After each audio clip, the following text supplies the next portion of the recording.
What's going on, y'all? I hope everybody's doing good. Today we're going to be talking about some of the best baits to be using for wintertime bass fishing. In many areas, it's already kind of deep into winter. Where I'm at in Georgia, we're just now getting to the start of it.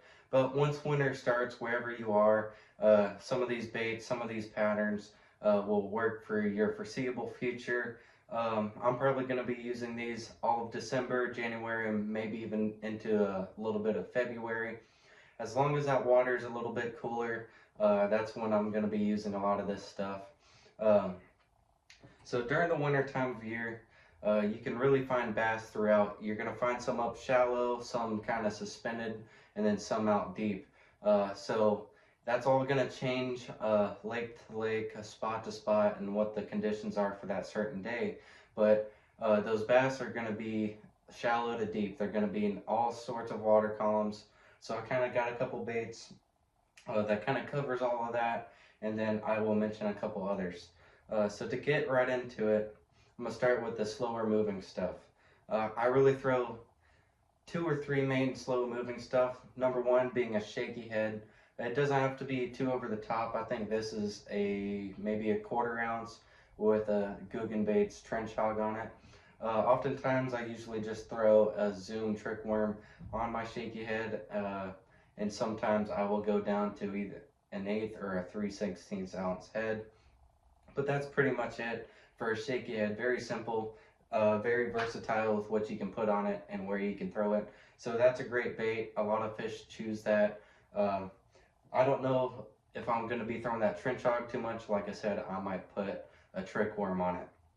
Moving on, another slow moving bait I got is a jig. A jig's not going to get you the most bites, but it's going to get some big bites, and pretty magical things can happen when you throw a jig. Um, a jig's going to be good for all 12 months of the year, but in wintertime, it's just something you got to have tied on in case it's what they want for that day. So you can't uh, go away from the jig. Make sure you throw that and you get some good bites. If neither one of those slow moving baits work for you, another thing's just going to be a basic drop shot or even a Ned rig. That's for you finesse guys. I personally don't like throwing those, but that's something else that works. All right, moving on. I got a couple of different things.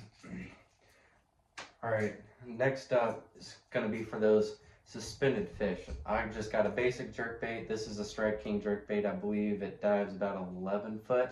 Uh, I usually either throw the Strike King jerk bait or a 6 cents provoke. Those are my two main favorites. Those are for your suspended fish that are hovering right over the little deeper water. Or what I've been really like doing this is push this bait to the limits. Say I'm fishing 10 foot, this bait dives 11 foot, I'm still going to be using it. I'm going to get it close to the bottom, hug that bottom, and make sure I incorporate some pretty long pauses down there. And that's something to think about when you're fishing a jerk bait in winter, is to make sure you pause that bait, because oftentimes that's when you're going to get those strikes. So that's really something. I'm throwing jerk bait a lot. Another thing that many people like to throw is a crankbait. Cold water cranking is very good. I have a video specifically about cold water cranking, so make sure you go check that out. But my favorite crankbait is going to be 6 cents Cloud 9 is what it is. I mainly fish shallower. You guys with deeper bodies of water, you might want something that dives a little bit deeper. But what I really like throwing is a crawl pattern. I will try to get a crawl pattern close to the bottom as much as I can. If I'm fishing suspended or a little bit deeper, I'll switch over to some shad colors, but I really like the red and blacks for winter time.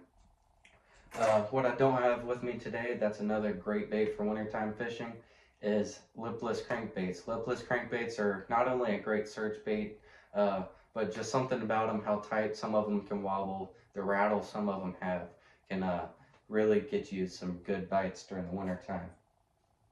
All right, another moving bait that's so basic it's boring to throw, but it catches a ton of fish, and that's literally just a swim bait on a jig head.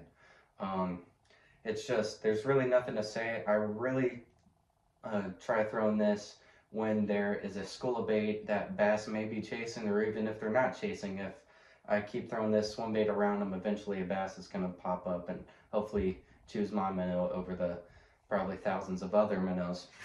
But I try to keep it small in the wintertime. My favorite is going to be a 3-inch Mayor from Crush City. It's, in my opinion, the best swim bait on the market, and it proves itself. It catches a ton of fish. It does really well. You can put a heavier head on it to fish a little bit deeper, or you can keep it a little bit light like I have here with, I believe, a 1/4 ounce head. For that though, I'm mainly fishing on a spinning rod with light line, so I can make long casts and I can hopefully get a lot of fish in the boat. Moving on is a spoon and a blade bait. I kind of put them together because I fish a blade bait very similar to I do a spoon with a vertical jigging, but I like a flutter spoon or a blade bait. Those are my two main kind of blade style baits for the winter time, and that could be very good, especially for you deeper reservoir guys that got some spotted bass or even some largemouth that are out deep.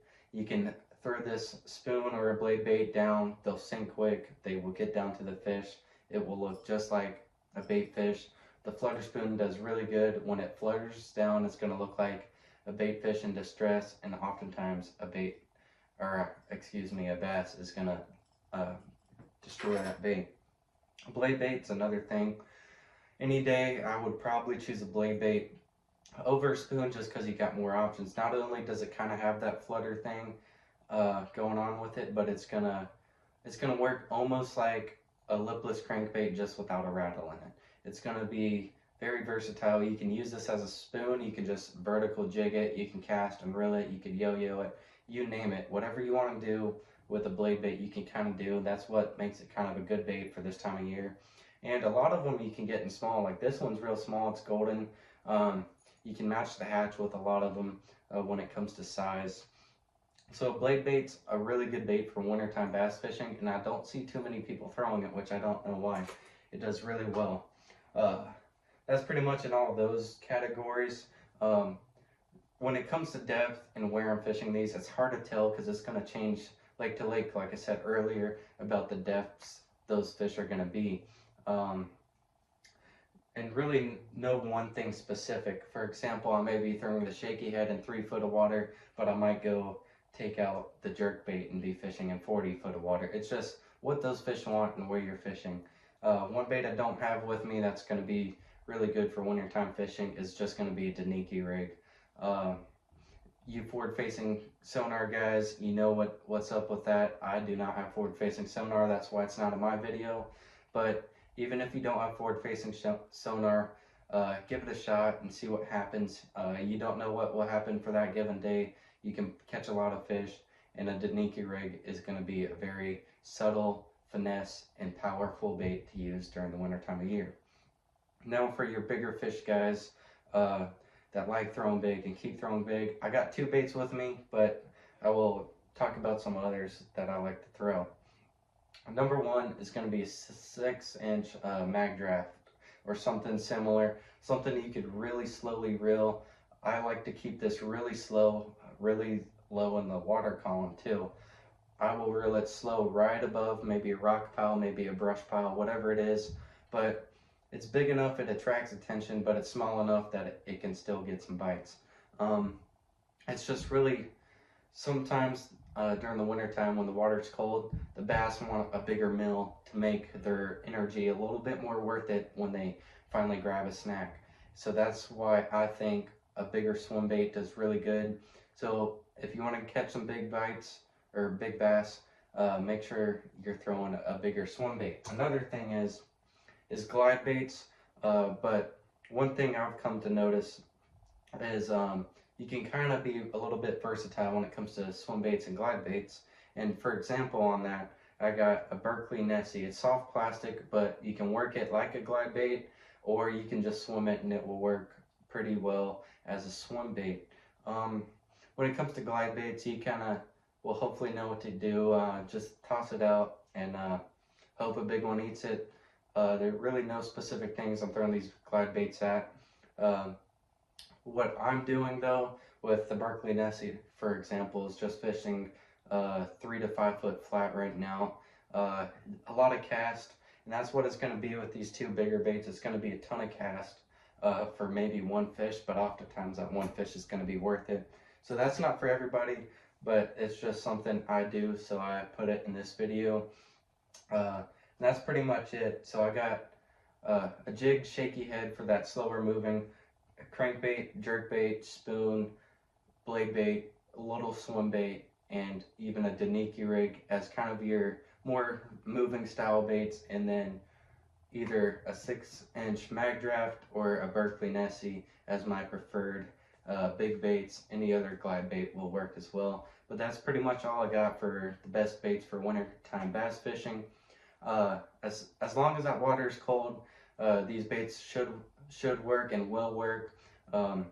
Try to find those schools of bait around wherever you are. Maybe look around the points, maybe look out deep.